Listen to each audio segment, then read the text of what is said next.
ভাই এনতে যাইছিল টাকা নিতে হবে ভাই। বলছি না টাকা নিব না। আপনি হারবেন স্যার টাকা নেবেন না, এনতে টাকা নিয়ে যাবো। তুই কি স্যারকে জোর করে টাকা দিবি? স্যার মন চাইছে স্যার হারি ভাঙ। ভাই ঝামেলা করেন না তো, নেন টাকা নেন। কি রে তুই কি ভাবছিস?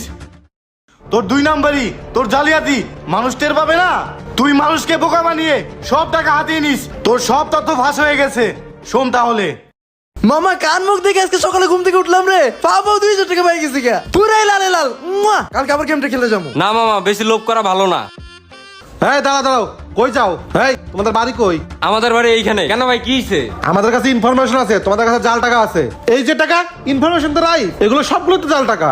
এই সত্যি করে কর, এই জাল টাকা তোরা কই পাইছস? স্যার এই টাকার ব্যাপারে আমরা কিছু জানি না স্যার। স্যার এই টাকা তো আমরা বাজারে হাড়ি ভাঙছি, একটা করে হাড়ি ভাঙা 500 টাকা করে দিছে স্যার। বাবা তুই এটা কি বুঝাস? তুই তো হাসাইলি। একটা করে হাড়ি ভাঙবি আর তোরা 500 করে টাকা দিব? আরে এই তোর তো পুরো গাঞ্জুটার হিরোইনের মতো লাগে। জাল টাকার ব্যবসা কবে থেকে করছ এটা কও আগে। এই সেন্ট্রি অ্যারেস্ট করো রে। স্যার প্লিজ স্যার, আমাদের অ্যারেস্ট করুন স্যার। হ্যাঁ দাঁড়া